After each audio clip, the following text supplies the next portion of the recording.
Welcome to Proguide. We've brought it back this year for the summer, and I am here to do a little bit of a breakdown for a couple of things.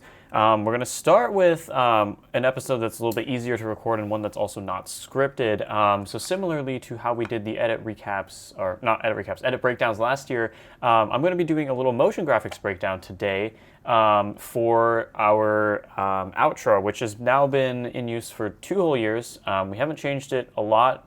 For year 15, we recolored it a little bit, and this is the version that I'll be working with today, is the recolored year 15 version. But at the end of the day, it is functionally the same outro. So this has a whole lot going on. If we actually dive into it, you'll see there's a whole bunch of compositions, there's a whole bunch of everything, but we'll start at the beginning. So they're not named super well. When I was making these at first, it just kind of layered on top of each other, and we ended up with sort of like a final, this is the real ending sort of thing. But at the end of the day, this is what we ended up with. So we have a version where it's just a pre-composition with the outro that doesn't have any audio, and then we relayered the audio on top of it. So this is what the outro looks like by itself. This is the version that we import into all of our projects.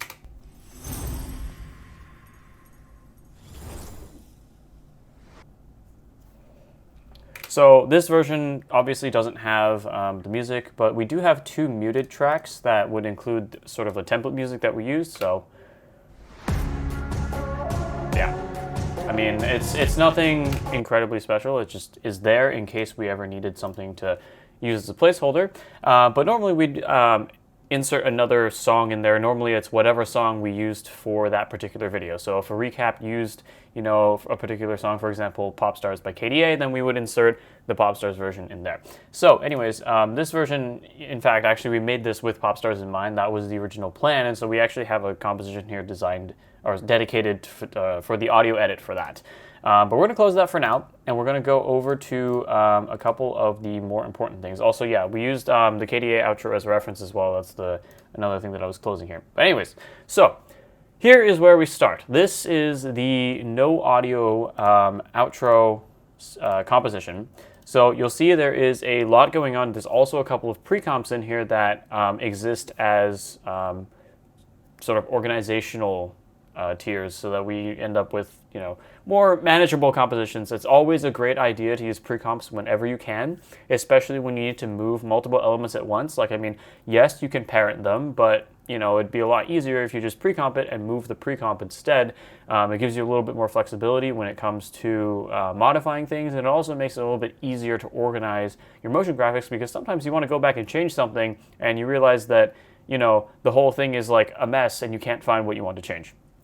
So anyways, the outro starts with a little, I don't know how to explain it, but there's just a bunch of like elements that sort of slide in at once. And so how this is made, it's very simple. It's a couple of solids that we created in here. So these are the same solid layer, actually. They're all named green layer, but a couple of them have an effect on them that changes the fill.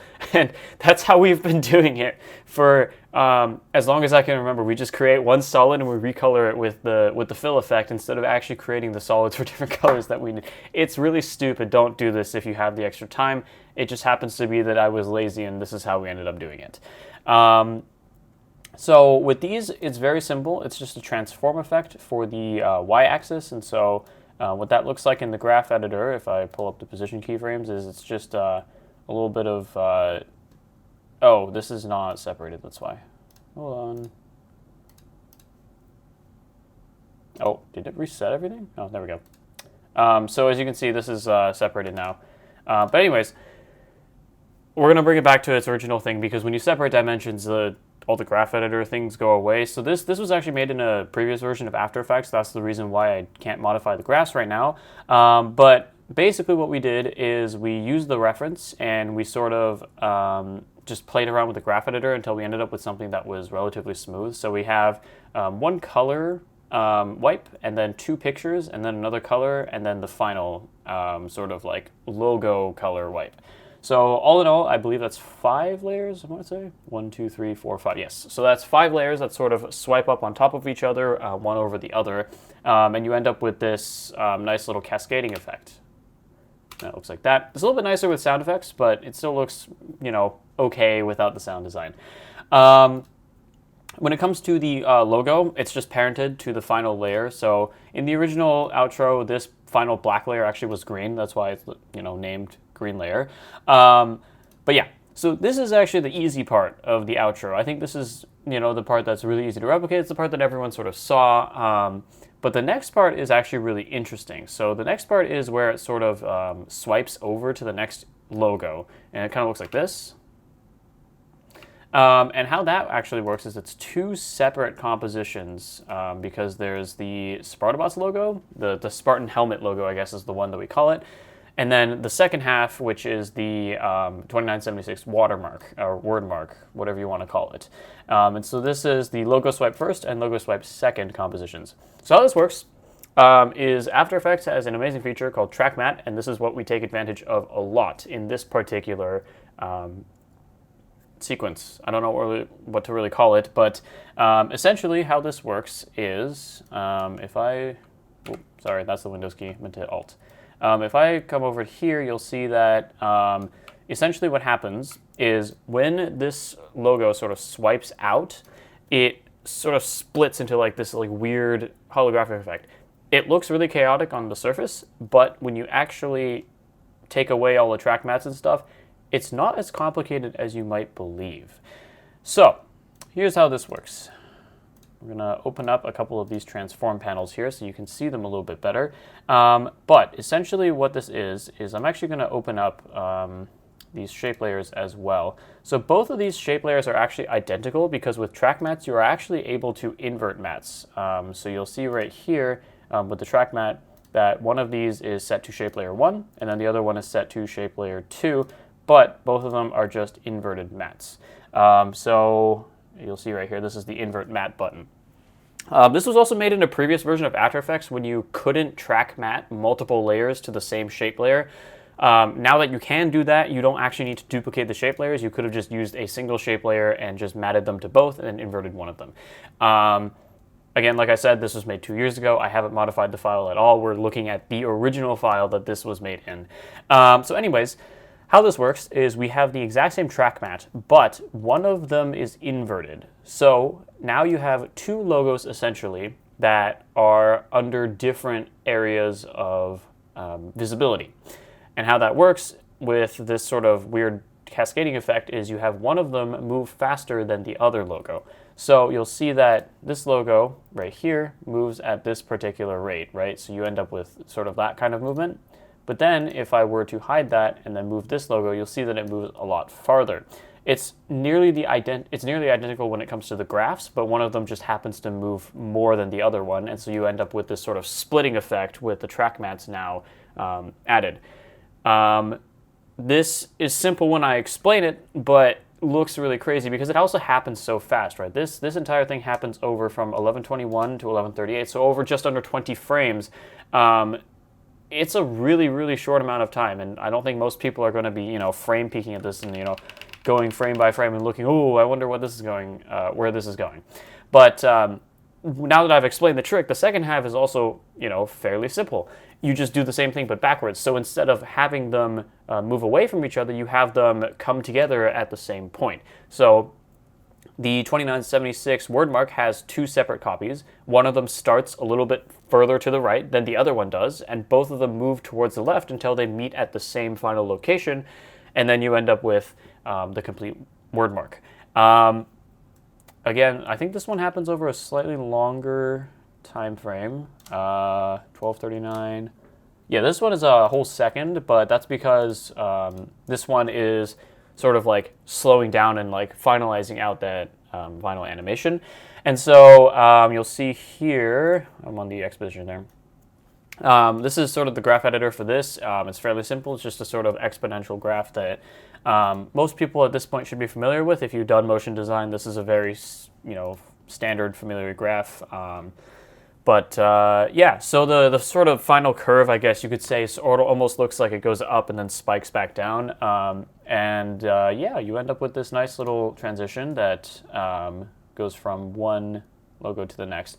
It looks a little bit awkward when you actually go frame by frame because this actually has two layers of 2 layers of animation to it because we have an animated version of our logo already. Let me pull it up in the source here. Let me see if I can find it. Where is this thing? Should be around here somewhere, hopefully. Oh, here it is. So this is what our sort of animated logo looks like. This is something that we made, God, I don't know, years ago. This is really, really old stuff, but this is the version of the logo that we actually used in the actual logo swipe. And so you end up with this like second layer where it sort of cascades down at the same time. I think it looks cool. It does look a little bit awkward when you go frame by frame within the transition. Oops, I just moved the work area. When you go frame by frame in the transition, it does look a little bit awkward, but I don't know, it works, and when you view it in real time, it's not as awkward or jarring. Now, the next part is relatively simple. It is sort of what we like to call a continuous motion transition. And so what you end up doing is you wipe out one of the elements with an exponential growing graph, and then you bring in the next half with an exponential decay graph. And so you end up with this nice little continuous motion fluid sort of thing where it almost looks like this logo is dragging in the next portion. A little trick that we actually did here is that this second part right here is not only split into 2 halves, but also notice that the pictures, the PNGs, are actually wider than the 4K frame itself. So this outro was rendered in 4K. It's one of our only assets that we render in 4K. I keep moving the work area. But you'll see that these pictures actually move off the edge of the composition. Almost forgot the word there. And you'll see that, and they'll come off to the edge, and that gives us a little bit more space to sort of get this animation to, you know, end out in a fluid way. Oops, okay, autosave, hello. But you'll see that sort of, you know, apparent here.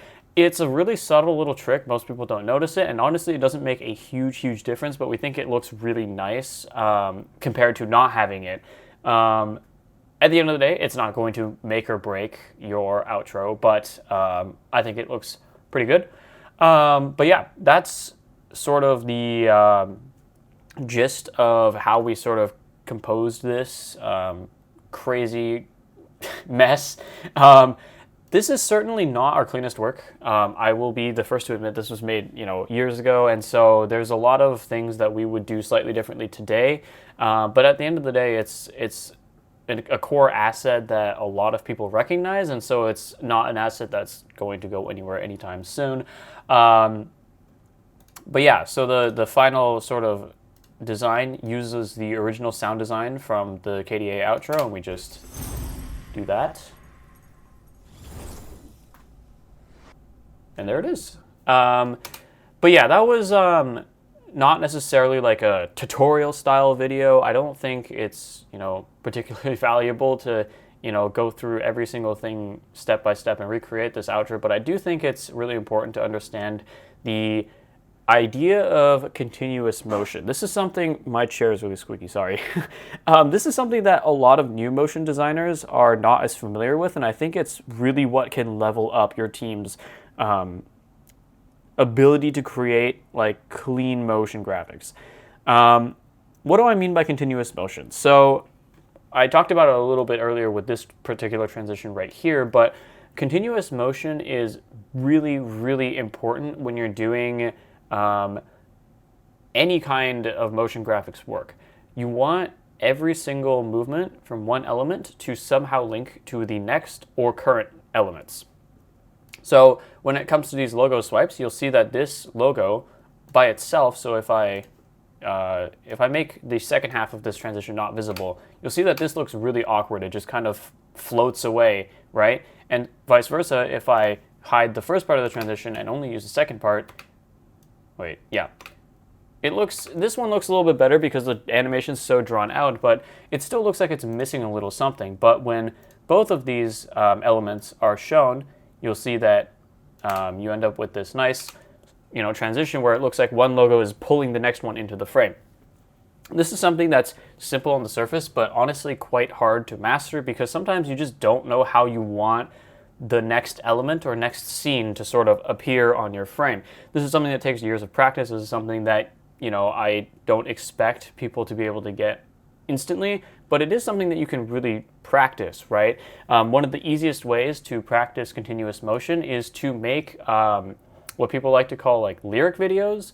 I'm not sure if that's the proper term for it, but there's these videos online where you take a song and you sort of take the song lyrics and you make really cool, text art and motion graphics with the lyrics of the song. You time it to the song, so that gives you a hard cut schedule, I guess, when it comes to how you want words to be coming in, right? So you don't want words to show up late or early, depending on when they're singing these words in the song. And so this gives you a lot of good practice when it comes to making dynamic yet fluid animations. It's something that I experimented with. I never actually released anything, and these were like years ago. They're really bad, so I'm not going to release them. But I also had, my fair share of attempts when it comes to these lyric videos, and I think it's really good to help you work with motion graphics. Because also another thing, at least in my opinion, is that text is one of the hardest things to work with in motion graphics. It's something that's very hard to get right because text is not just a rectangle. You can't treat it like a rectangle because it's got individual characters. You can do a lot of cool things with those individual characters, right? We're going to do a breakdown of our most recent Year 16 channel trailer as well, and you'll see in there that we did a lot of cool stuff with the text that's appearing on the screen. And it's not just, this text box is a rectangle, we're going to treat it as a rectangle. Instead, we treated it as almost a rope of sorts. I like to think of text as a rope almost, right? Like a bungee cord that can be stretched, twisted, and moved in all sorts of ways. And it's really cool when you use that bungee rope effect to your advantage and you end up with this nice fluid animation that, reveals a particular text box. But that is all from me today.